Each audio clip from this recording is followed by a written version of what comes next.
Tanong ko lang po, kung may duration po ba ang pagfa-file ng blotter o pwede po kahit matagal na nangyari? Ayan.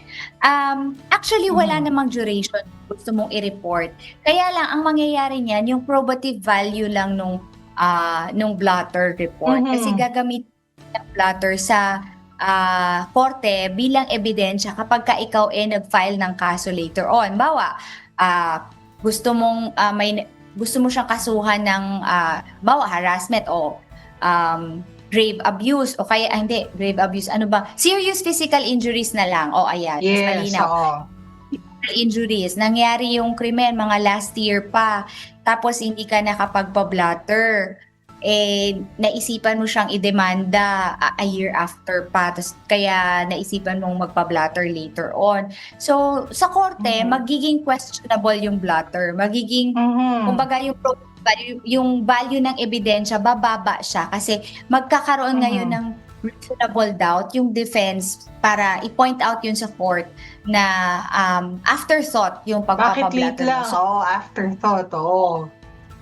In Oo. so Or far for as yung example nga si ating Attorney Joey, o halimbawa mm, yun nga sinabi mo, physical injuries or serious physical injuries, siyempre pag blotter, samahan mo na ng medical report. Siyempre kung matagal na, baka naman naghihilom na yung sugat, no? So paano mo mapoprove ngayon na talagang kasi iba yung slight physical injury, serious physical injury. So magiging critical siya doon sa magiging cause of action mo din eh. Oo.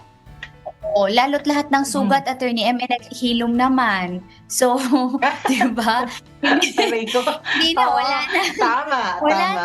wala nang Oo. trick. O kung may Oo. scar man yan, hindi na kasing kumbaga kasing potent na evidence na pwede magamit ng inyong Mhm. abogado.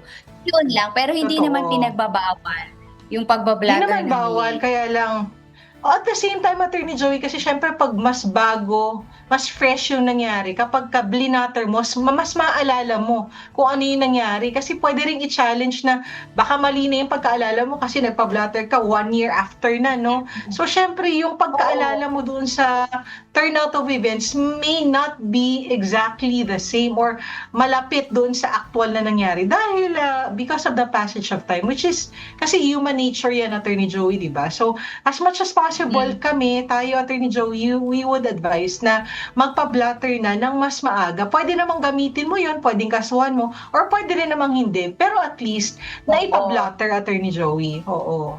Opo, yung value of Ayun. protection lang lagi nating ina-advise sa ating mga kliyente, Attorney M, 'no? Regardless kung, later on magcha-change ang mind ninyo at hindi na kayo magfa-file ng kaso, okay lang yun. Ang importante meron tayong filed blotter report na ito ang nangyari. Yes. Para later on nakasulat Mm. doon, naka-record oras at yung time. Hindi mare-reduce yung value niya pagka later on gagamitin mo siya sa court.